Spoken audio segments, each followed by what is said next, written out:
You love your parents, but their happiness is destroying yours. Have you ever said yes to your parents' wish, but inside your body you were like, no way, I am not going? And then you go anyway? And then when you have gone and chosen yourself, that feeling, that guilt that comes up inside, it's unbearable. That's not love, it's a cage, and today we're breaking you free. So do you need a drink? Yes, please, that'd be great. Thank you. And if you don't mind, thank you. Yeah. So today we're talking about pleasing parents. I have a story. So my parents had a key to my place before I met you. Oh, yes, right. And then, remember, and so, because for them, the idea of my house was an extension of their house. I'm their child, I'm their daughter, and so they have freedom as the parents. They're sort of like above everybody else. Everyone else has to knock and announce when they come. Yep. They don't have to. Then you moved in, and they didn't want to update that that story or that agreement because now it was our house, and they had trouble accepting that they couldn't just walk in, that you're not their child. And actually, it was only then that I realized that agreement that I had with them in the first place wasn't actually healthy. No, yeah, because they get to come and go as they please, not as you please. So the change was taking the key back and also getting them to ask if they could come by and stop by, just not show up at the front door. But to actually arrange and, with us and make sure it was a good time for us. That boundary was complicated. Not really complicated for me because I didn't have that dynamic with my parents, but for you, it was challenging. Yeah, because and for your parents, yeah. It wasn't just when saying no, and boy, did I feel guilt because I knew I was hurting them. Yeah, the expectations that parents have on their children gets passed down, and the children need to be dutiful descendants, dutiful offspring. Whatever you say, mom and dad, goes. I will get my direction and my life lessons from you because you know more. Well, and because they see it as their children is a reflection of them. So I need my reflections to be amazing and to be acceptable to the group of people I deem important in my world. And so I'm grooming you to be accepted and exceptional to this group of people. Yeah, I think that's important, that children are seen as a reflection of the parents and their parenting. So if the child goes AWOL and wonky, it looks bad on me. And so because I now look bad of your choices, I need to control you to stay back in line of what I want. Let's get clear why this happens. How does this start? Where does this come from? So it starts when we're born, like the minute we enter into the world. And it actually started prenatal because it's our parents who have the voices of their parents and their great-grandparents all feeding into who they're supposed to be. And it has such a chain of pain and conditioning. So they're already, before the baby's born, parents are already thinking about who they want this child to be, how this child is going to, how this child is going to grow up in the world, and therefore the control begins to be passed down generation to generation. And this is where we lose our freedom. I think because parents, when they were in our position, were looking up at their parents, and so they're just passing down the same viewpoint. I will be looking up to get my acceptance and the okay. And so you have this whole path of generations looking up, looking up, looking up. I don't know how to run my life. My parents know how to run my life. And ultimately, in the end, it's my approval rating. Do I get the thumbs up and the likes from my parents, my grandparents, and so forth? And I think you brought up something interesting. I don't know if it's intentional or not, but because you talk about how even to this day, the parents are still hearing the words and the approvals of their deceased parents. I can think my parents are still looking up and referencing what their parents would have said or thought about a certain situation. Oh, like talking about, my parents would be rolling in their grave? Yeah. As if if they saw you with a tattoo. As if the people in the grave still have a personality. And it's extended family too, because it's not just parents, but it's like if you have aunts and uncles and siblings that are all making that pressure. Like, hey, it's like a web of pressure. I wasn't allowed to step out of line. So there is no way you're allowed to step out of line. So no one gets the freedom. Yeah. Drop a in the comments below if you've ever canceled your plans to avoid disappointing your parents. We're going to highlight the trap here. Children at a young age learn really quickly what gets them love and what doesn't get them love. It's a loss of the self, so that I don't get the love and acceptance for my choices. I get judged. Right. And that pain means that the trap is that children feel caught between, do I choose what's right for me, or do I choose what will maintain the relationship? Right. Whose back do I have, in essence? Do I have my back and my well-being and joy, or I give my preference over to my parents and then make them happy, but there's a part of me where I feel really unhappy? Like, what do I have to do to maintain this relationship and not lose the connection with the parent? Well, selfishly, I don't want to lose this, and so the choice gets made for them. So it doesn't matter what you choose, either way you lose. Yeah, because you're you don't get to live authentically to Nope. maintain a relationship that's important to you. And if you choose to live authentically, then you lose connection to a relationship you've deemed important to you. And I mean, parental relationships, we all know, actually are really deep-rooted within us. They're not just like the average relationship. And abandonment from our parents can feel really painful. And even though the abandonment might not be real, like parents aren't going to leave their children, but that Usually. feeling, Yeah. that feeling, the loss of the attention, loss of engagement, feels like a living death. And so, children know, oh, well, I'm not going to go down that path because that gets me no love. So I'm not doing that. I'm going to shut that off. And so if we follow orders, then we get love. But then that sets up the huge thing of pleasing parents, because I know what I do or have to do to please the parents. Or, like, maybe more precise, I know what I need to do to not piss them off, Yeah. to not get them angry or disappointed. Yeah, Right? so you're constantly earning love. It's not real love. Just as you say, that gives me the willies. Like, Yeah.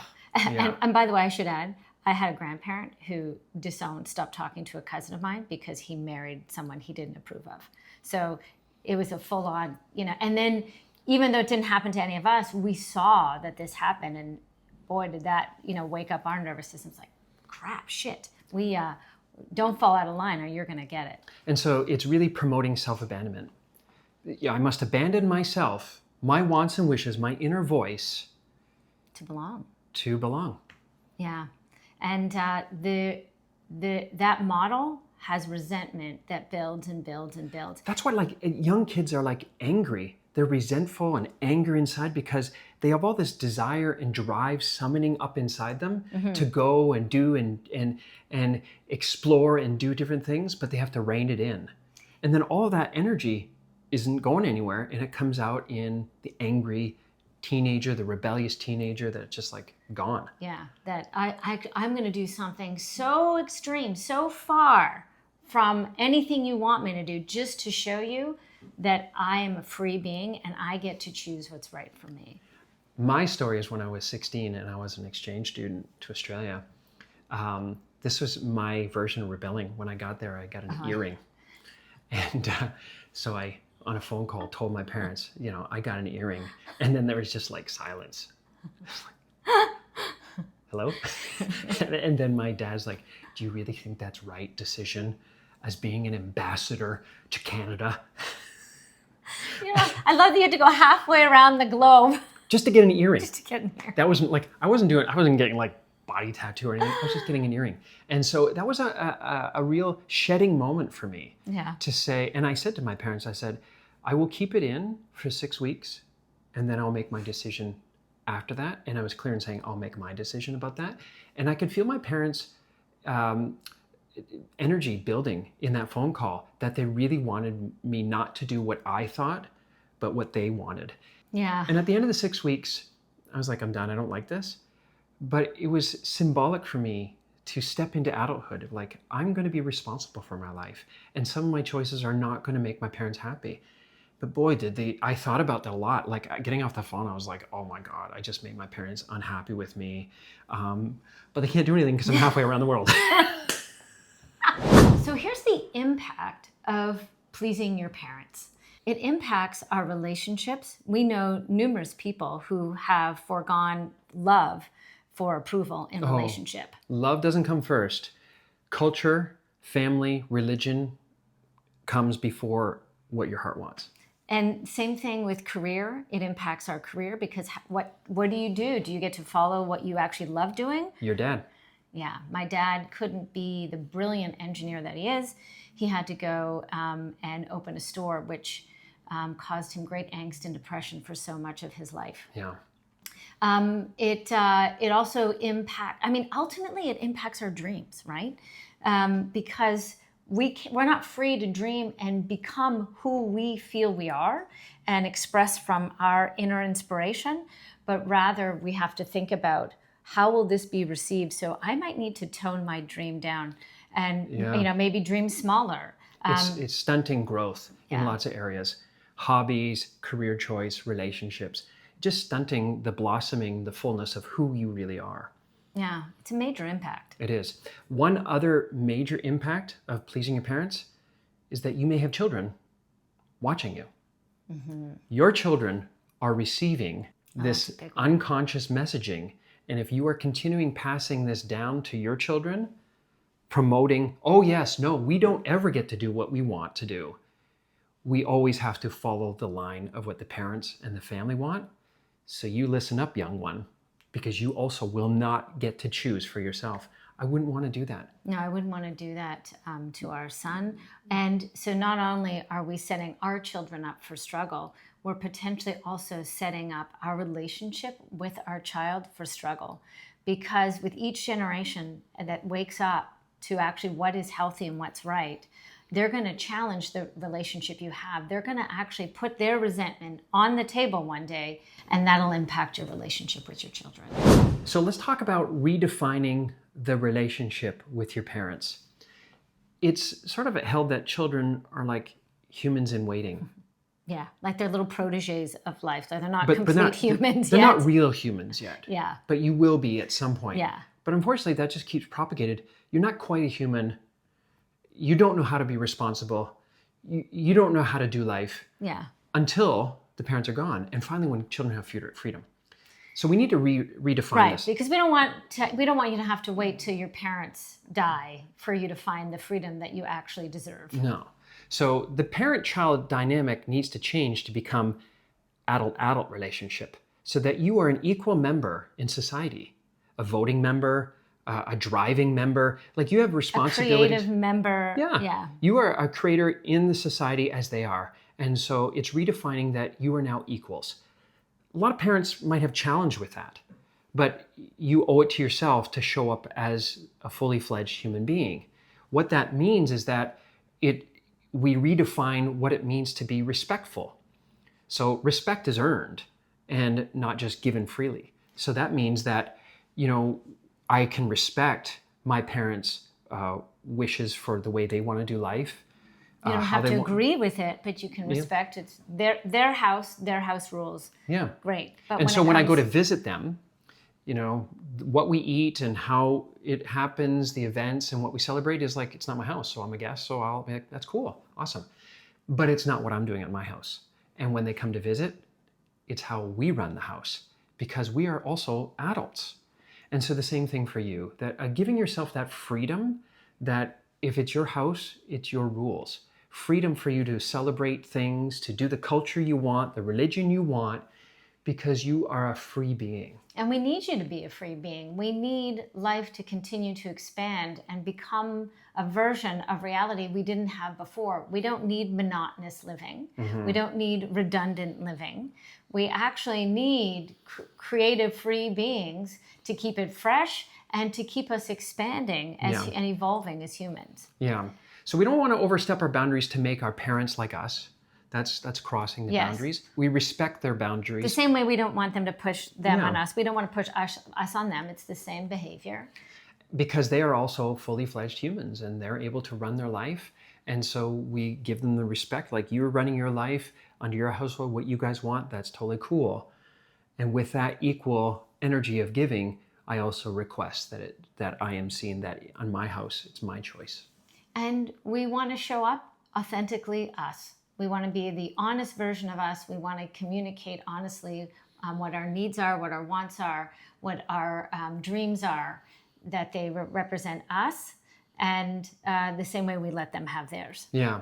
We do a disservice to society if we're just a carbon copy. Yeah. Because we're redundant. Yeah. We don't want to propagate just a carbon copy of something next generation, because the carbon copy just gets degraded. It's important that you're the new, you're the blend of your parents, and so you are something that is different, unique, never been around before.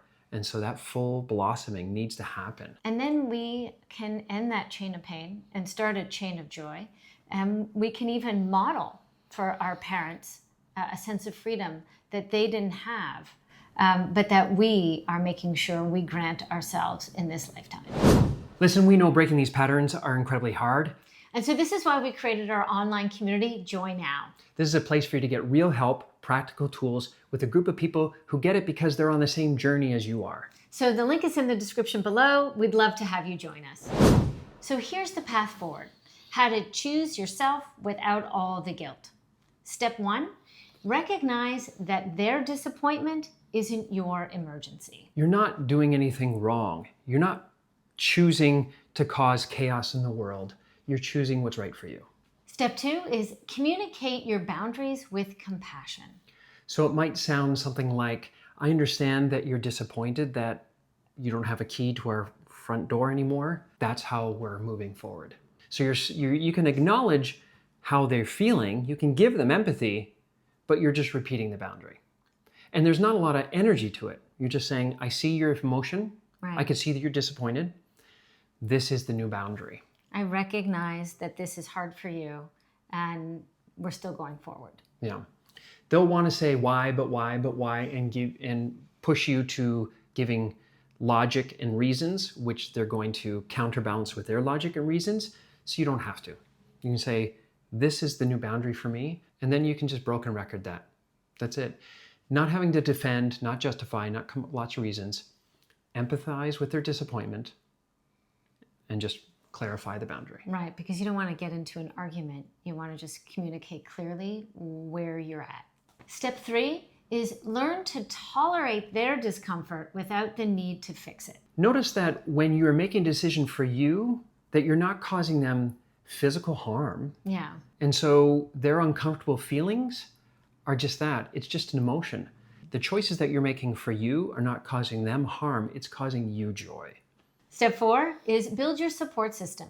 This is a tough journey, and you are going to need support to get through it. Make sure you have people that are not family members, some friends, trusted friends that you can go to that give you the encouragement, that have your back, Who are unbiased. And support you in your decisions that they know makes you happy. And step 5, celebrate the small wins when you see progress. This is a journey, and you are changing your nervous system. And the littlest change actually can take a lot of work. Yeah, so seeing the progress, and maybe you put a note on your phone and like, times that I chose for me. And then you list them down so that you can go back and look at them and say, yeah, I've done 4 of these already. Yay for me. And to celebrate that, because you should be making decisions based on you. Here's what we want you to know. You are not a bad person for wanting to have life be lived your way. You are not being selfish. You are not harming somebody. Nope. You are allowed to have life be yours. And when you stop self-abandoning your wishes, your wants, and your dreams, something amazing happens. You blossom to become the fullness of you, the full individual that you are, not the person that you think you should be. And then you become inspiration to other people. Instead of being another mini me, we don't need more of those in the world. If this message is hitting home, please subscribe. It helps other people who need this message find it. And check out this next video.